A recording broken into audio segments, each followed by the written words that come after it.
Atenção! Vai começar agora uma teleaula de tratamento térmico do curso profissionalizante. Este módulo tem um total de 10 aulas. Hoje você vai assistir a teleaula número 5. Bons estudos!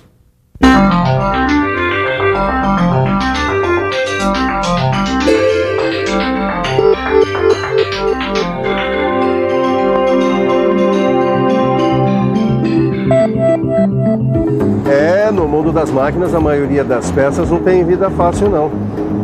Imagina só o esforço diário a que estão submetidas peças como coroa, pinhões, rolamentos, eixos de deslizamentos e rotativos, dentes de engrenagem, ferramentas de corte e uma porção de outras peças. E para aguentar um esforço desses, somente passando por um bom tratamento térmico, não é mesmo? Foi isso mesmo que o engenheiro lá da fábrica estava falando. Que os dentes destas engrenagens deveriam passar por um tratamento especial para aguentar o tranco do dia a dia. Foi para isso que eu trouxe essas peças aqui. Só que eu fiquei pensando uma coisa que você deve estar se perguntando agora. Que tratamento especial é esse? Você também quer saber? Pois então preste bastante atenção, porque é exatamente esse tipo especial de tratamento térmico que a gente vai começar a ver nessa teleaula. Hoje você vai aprender o que é um tratamento termoquímico e vai conhecer suas várias modalidades, como a cementação, a nitretação e a carbonitretação. Caramba, fiquei curioso. Ô Silvio, eu preciso buscar outra encomenda, mas eu ainda tenho um tempinho. Será que eu podia ficar para ver como é que é esse outro tipo de tratamento térmico? Claro que sim. Você também ficou com a curiosidade lá em cima, é? Pois então, muito bem, vamos lá. A nossa teleaula está começando.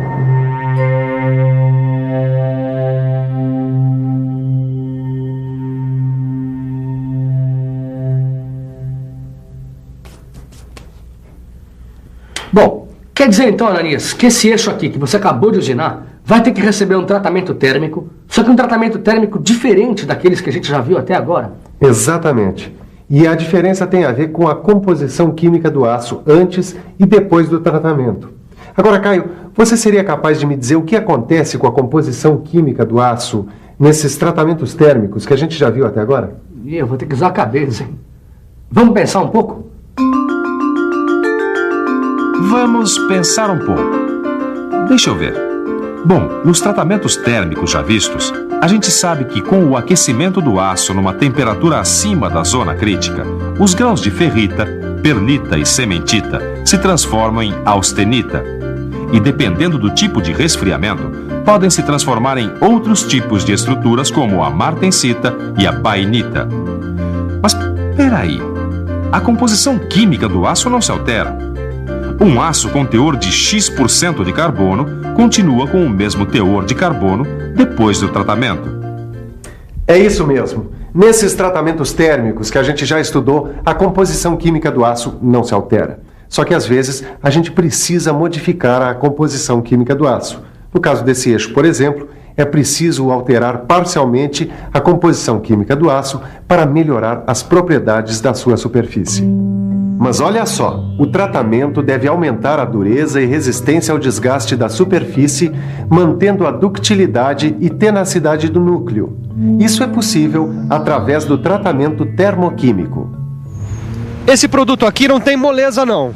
Para desempenhar as suas funções, ele precisa de elevada dureza, resistência ao desgaste e, além de tudo isso, ele precisa ter um núcleo tenaz.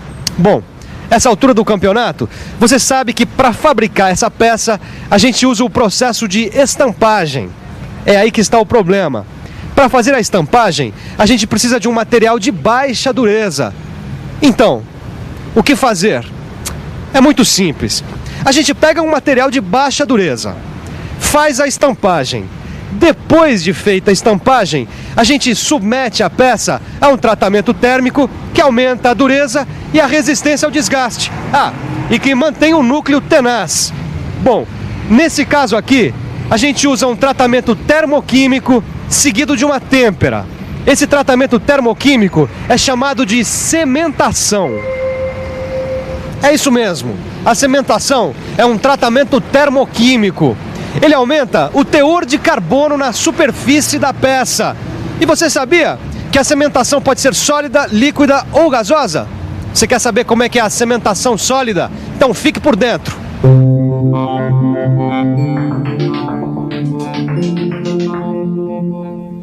Vamos ver então como é a cementação sólida. Nesse tipo de cementação, a peça é colocada numa caixa de aço cheia de substâncias ricas em carbono, como o granulado à base de carvão, por exemplo. Depois de fechada, essa caixa é levada ao forno com uma temperatura em torno de 930 graus Celsius. Aí, a peça permanece durante um determinado tempo. E depois, ela é submetida à têmpera para adquirir dureza. Por esse gráfico, a gente pode perceber que existe uma relação direta entre o tempo de permanência no forno e a espessura da camada difundida na peça. Quanto maior o tempo, maior a camada cementada. Para você ter uma ideia, Afonso, na cementação sólida a peça pode ficar até 30 horas no forno. E a camada de cementação pode atingir até 2 milímetros. Quer dizer então que nesse caso o carbono penetra até 2 milímetros na peça e forma uma camada com maior teor de carbono. É isso daí. E essa camada com maior teor de carbono é o que a gente chama de camada de cementação. Quem diria, hein? Quer dizer que para aumentar o teor de carbono de uma engrenagem bonita como essa, ela vai ficar horas e horas enterrada numa caixa cheia de carbono. Ah, não vai não. É que no caso dessa engrenagem é melhor a gente fazer um outro tipo de cementação, a cementação gasosa. Esse é o processo mais eficiente porque permite cementar as peças com maior uniformidade e, além disso, com economia de energia. O carbono, nesse caso, é gerado pelo gás propano e a temperatura varia de 850 a 950 graus Celsius. Depois da cementação gasosa, o aço é então temperado em óleo. Ô Ananias, uma vez eu visitei uma fábrica que fazia essa tal de cementação, mas não era nenhuma dessas duas cementações que a gente viu, não. Ó, a peça era amarrada numa barra e mergulhada num banho. Parecia aqueles caldeirões do diabo que a gente vê em desenho animado, sabe? Ah, você está falando do terceiro tipo de cementação, a cementação líquida. Esse caldeirão do diabo que você falou nada mais é do que um banho de sais fundidos. Sais ricos em carbono, é claro, como os de cianeto e carbonatos. A temperatura é para capeta nenhum botar defeito, por volta dos 950 graus Celsius. Nesse tipo de cementação, as peças devem ser pré-aquecidas antes de serem mergulhadas no banho, isso para evitar o choque térmico. Depois de ficar o tempo necessário, as peças são retiradas e mergulhadas em salmoura ou em óleo de têmpera. E você já sabe que tipo de cementação você vai mandar fazer para esse eixo aqui? Olha, eu não vou mandar fazer cementação nenhuma. Ou não, Ananias? Eu tenho que fazer a cementação para ter uma melhor resistência superficial, né? Senão a peça se desgasta rapidamente e o cliente vai em cima de você.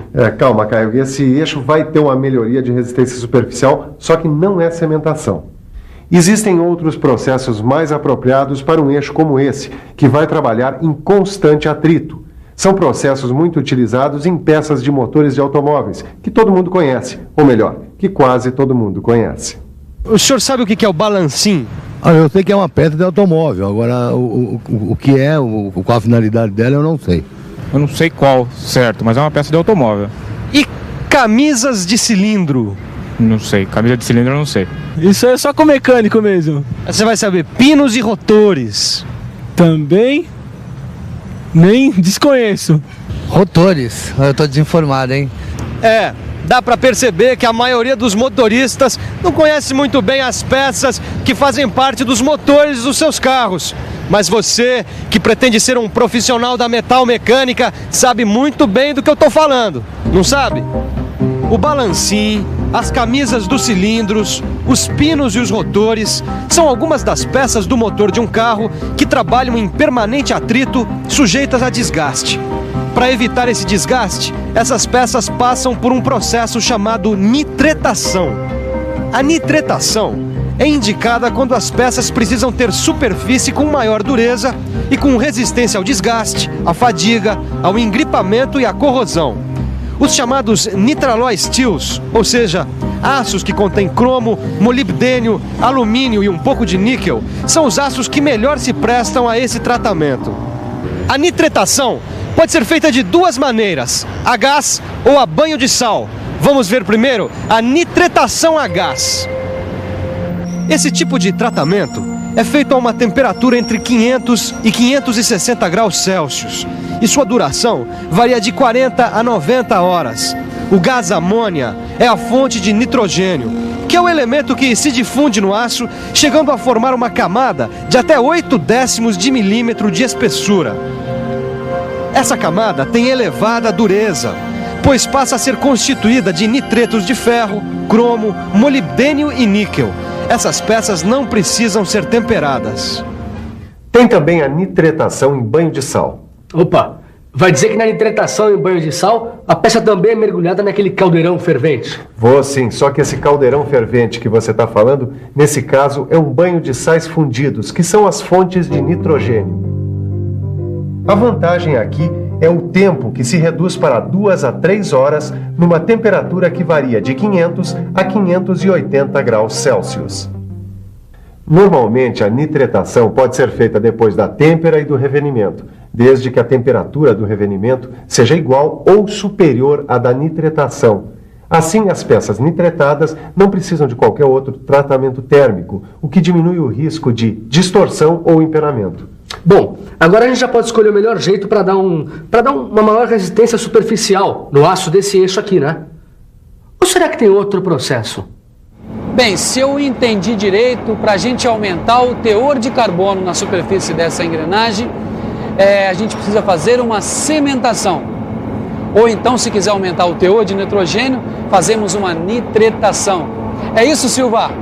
Ou carbono ou nitrogênio? Ou ainda, ambos. Ambos os dois? Aham. Já sei. Primeiro faz a cementação, depois a nitretação. Não, senhor, nada disso. Afonso, para aumentar a resistência de uma superfície de uma peça de aço carbono com nitrogênio, é preciso fazer um outro tratamento termoquímico chamado carbonitretação. Esse processo pode ser feito em forno de banho de sal ou de atmosfera controlada a gás. A temperatura, nesse caso, varia de 705 a 900 graus e sua duração é de até 2 horas. As peças são resfriadas em água ou óleo e a camada carbonitretada pode chegar a 0,7 de milímetro, apresentando dureza e resistência ao desgaste. A carbonitretação é usada geralmente em peças de pequeno porte, como componentes de máquinas de escrever, aparelhos eletrodomésticos e relógios. Falando em relógio, está na minha hora. Eu preciso ir buscar uma encomenda numa outra firma. A nossa teleaula também está acabando. Já sabe, agora é a hora da revisão. Fique de olho, hein? E atenção, se liga aí que é hora da revisão. Na teleaula de hoje, você aprendeu o tratamento termoquímico, que é aquele que modifica parcialmente as propriedades químicas do aço e, dependendo do processo, quando temperado, melhora as propriedades de sua superfície. Viu que isso pode ser feito aumentando o teor de carbono no aço, através de um processo chamado cementação. E viu que a cementação pode ser sólida, gasosa ou líquida. Aprendeu também que se pode aumentar o teor de nitrogênio na superfície do aço, bastando para isso a realização de um processo termoquímico chamado nitretação, que pode ser a gás ou em banho de sal. Por último, ficou sabendo que o aço pode receber carbono e nitrogênio num só processo, a carbonitretação. Ô Ananias, ainda estou com uma dúvida. Por que tipo de tratamento termoquímico vai passar esse eixo aqui?